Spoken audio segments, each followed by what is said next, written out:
Hi, Robbie here from Arsenal Fan TV. Now, listen, this video I wanted to do because I've got first of all, this is Mark, by the way. This is Mark. Mark is a Rangers fan and an Arsenal fan, right? And I'm going to ask you in a minute how you became both, right?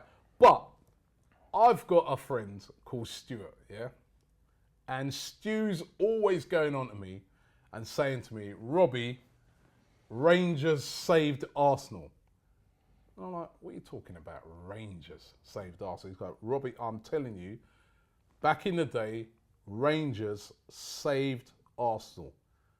I'm like, what? I don't. Rangers. Glasgow Rangers saved big Arsenal. Bankrupt Rangers. Sorry, he's always saying that to me as well. Don't say Glasgow Rangers. Sorry, that right. Say Rangers, right?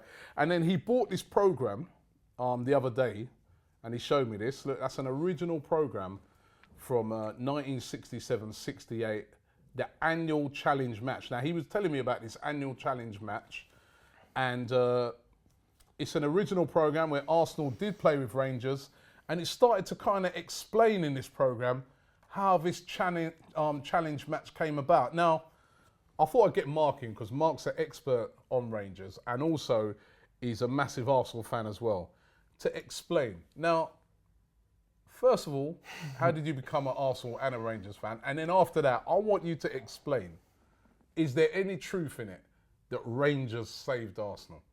Well, first things first, there is truth in it that Rangers saved Arsenal, but I'll come to that in a minute. I'm a fan of both because, well, I was always a Rangers fan. I lived in New Zealand when I was a kid, so Scotland, then New Zealand, and back to Scotland again. So by the time I was introduced to football, I was already about 10. By that point, Rangers and Celtic were the only two teams really doing anything in Scotland. And from our point of view, you'd get home, you'd watch Scottish football, and you stick on Match of the Day, and the Premier League was booming, just like it is in every other country in the world. Around about the same time, Rangers and Arsenal played a friendly match. So players like your Lundbergs and your Keowns and all that, they all came up, and Henry, but everyone was there.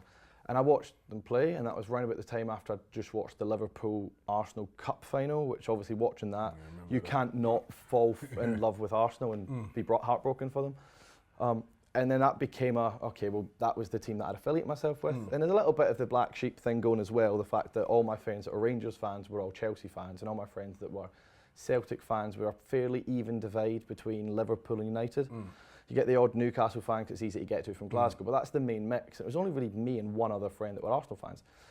And it grew and grew and grew, and my dad lived down in London, so I ended up coming down, and then when I come down, it'd be like a birthday present, Christmas present would be an Arsenal game and an Arsenal game.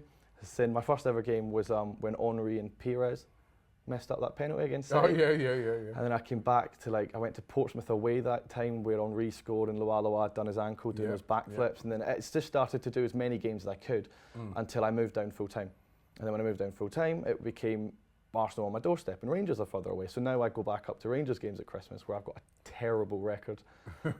And I go to as many Arsenal games as I can. So I go, upwards of 20, 25 games a season, home, away, all over. So proper gooner and a Rangers fan. Now, explain to me this, right? Because he's been bugging me. Stu's been doing my head in with this. Say to me, Robbie, that's the original program, by the way.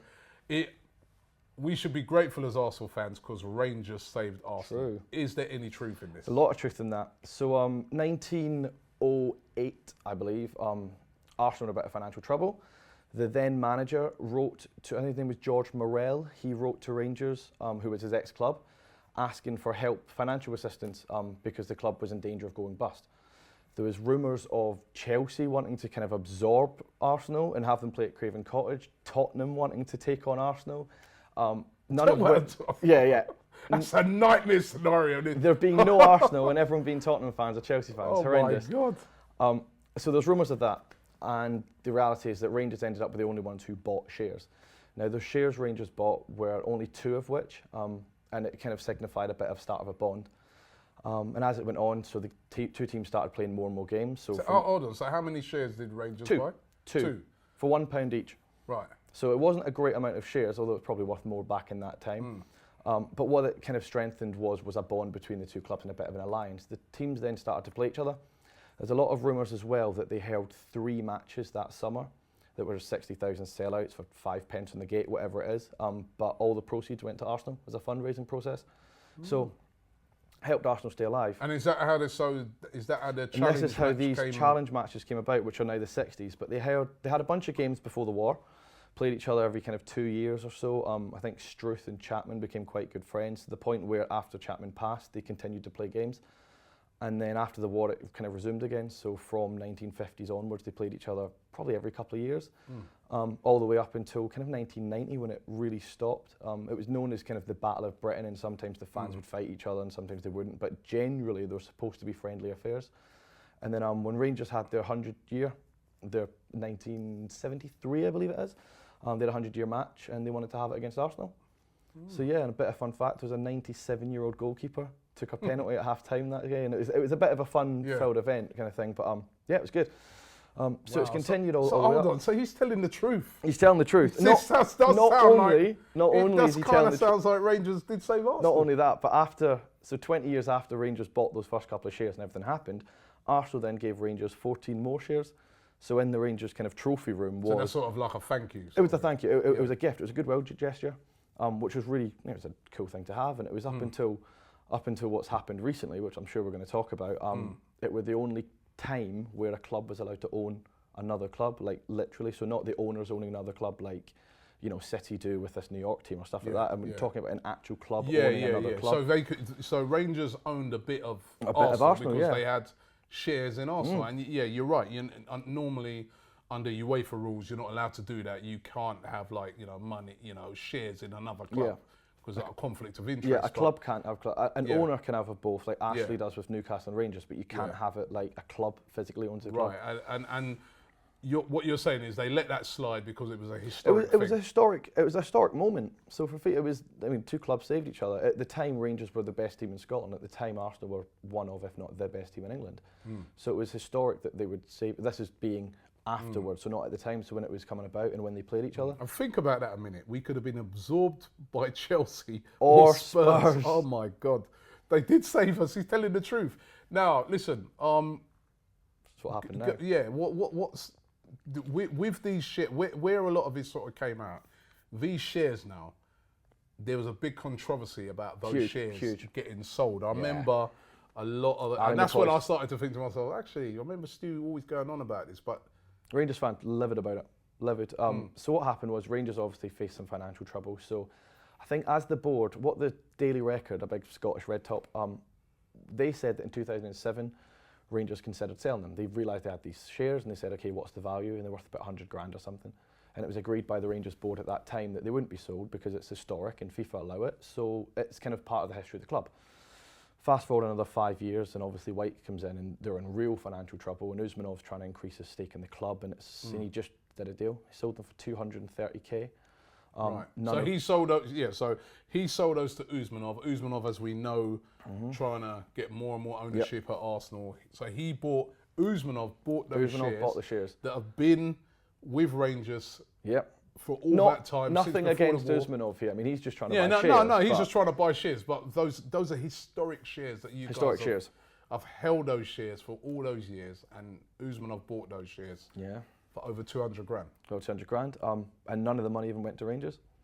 So the money didn't go to Rangers. It was transferred to his Bournemouth accountancy firm, whichever dodgy one he had, doing his money for him.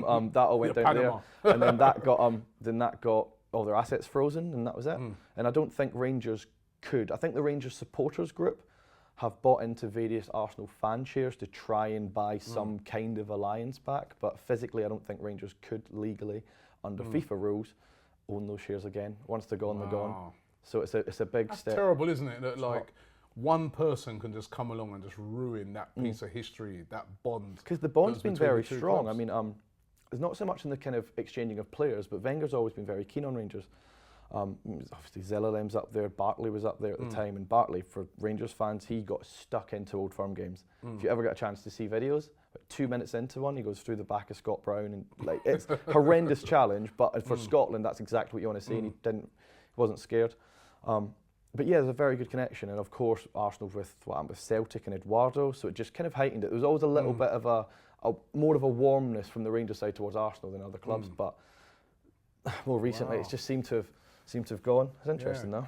So so you know what, you've put a lot of things straight for me. Looks like I owe Stu an apology that he was right, because from what you're saying, Rangers did save Arsenal. And not only saved Arsenal. When I hear that we could have been gobbled up by Chelsea or Tottenham, we got a lot to be grateful to Rangers for. Okay, well, listen, I must say, thank you very much for coming in. It's been an absolute pleasure. Cheers. You put it straight, and it looks like Stu's right. Glasgow Rangers, Rangers? I know he doesn't like, Rangers fans don't like when you say Glasgow Rangers. They like you to say the Rangers. The Rangers. But I also know some QPR fans who get upset when I say that as well. But the Rangers did save Arsenal.